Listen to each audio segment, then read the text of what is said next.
തോക്കും വെടിവയ്പും ഒന്നും അമേരിക്കക്കാർക്ക് അത്ര പുത്തരിയല്ല. വാഹനാപകടം പോലെ എന്നും എപ്പോഴും സംഭവിക്കുന്ന അപകടം മാത്രം.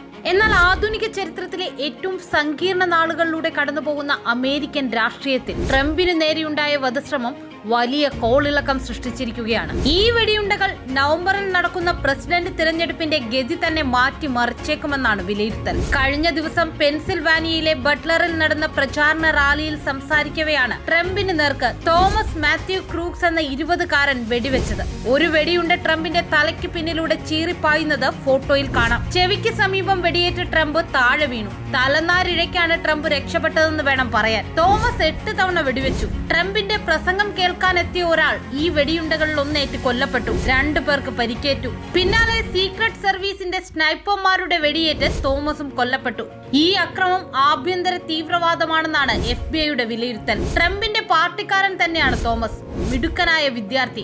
പക്ഷെ എന്തിനാണ് ട്രംപിനെ വെടിവെച്ചതെന്ന് മാത്രം പിടിയില്ല. തോമസ് ഒറ്റയ്ക്കാണ് വധശ്രമം ആസൂത്രണം ചെയ്തതെന്നാണ് വിവരം. റിപ്പബ്ലിക്കൻ പാർട്ടിയിൽ അംഗത്വമുള്ള ഇയാൾ അടുത്തിടെ ഡെമോക്രാറ്റിക് പാർട്ടിയുമായി ബന്ധമുള്ള ഒരു കമ്മിറ്റിക്ക് പണം സംഭാവന നൽകിയിരുന്നതും ദുരൂഹതയുണർത്തുന്നു. 1981 മാർച്ച് 30-ന് അന്നത്തെ അമേരിക്കൻ പ്രസിഡന്റ് റൊണാൾഡ് റീഗന് നേരെ വധശ്രമം ഉണ്ടായതിനു ശേഷം ഇത്തരത്തിലൊരു സംഭവം ആദ്യമാണ്. അതുകൊണ്ട് തന്നെ നിലവിൽ പ്രസിഡന്റ് അല്ലെങ്കിലും അമേരിക്കൻ പ്രസിഡന്റ് പദവി വഹിക്കുന്നവരെയും ആ പദവിയിലേക്ക് മത്സരിക്കുന്നവരെയും കാത്തിരിക്കുന്ന ഭീഷണിയിലേക്കാണ് ഈ വധശ്രമം വിരൽ ചൂണ്ടുന്നത്. അമേരിക്കയുടെ 46ാമത് പ്രസിഡന്റാണ് ജോ ബൈഡൻ. അദ്ദേഹത്തിന്റെ 4 മുൻഗാമികൾ അധികാരത്തിലിരിക്കെ വധിക്കപ്പെട്ടിരുന്നു.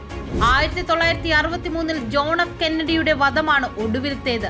1981-ന് ശേഷം അമേരിക്കൻ പ്രസിഡന്റിനു നേരെ വധശ്രമം ഉണ്ടാകാത്തതിന് കാരണം സീക്രട്ട് സർവീസിന്റെ വൈദഗ്ധ്യമാണെന്ന പൊതുവിശ്വാസം ഇപ്പോൾ ഇതാ നഷ്ടമായിരിക്കുകയാണ്.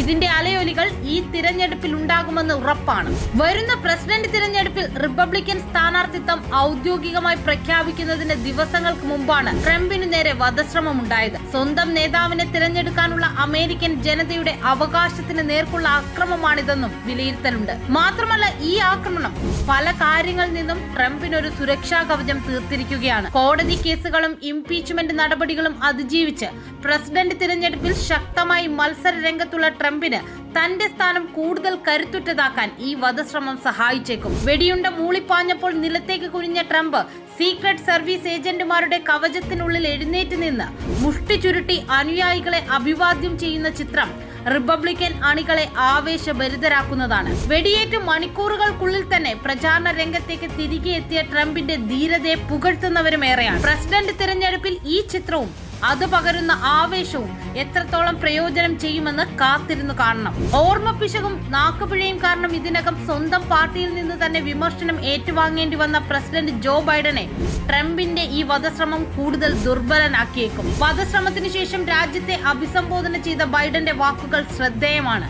രാജ്യത്തെ അഭിപ്രായ വ്യത്യാസങ്ങൾ പരിഹരിക്കേണ്ടത് തിരഞ്ഞെടുപ്പുകളിലൂടെയാണെന്നും വെടിയുണ്ടകളിലൂടെ അല്ലെന്നും ബൈഡൻ ഓർമ്മിപ്പിച്ചു.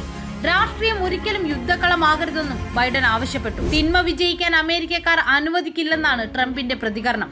അചിന്ത്യമായൊരു കാര്യം സംഭവിക്കുന്നതിൽ നിന്ന് ദൈവമാണ് തന്നെ രക്ഷിച്ചതെന്നാണ് ട്രംപ് എക്സിൽ കുറിച്ചത്.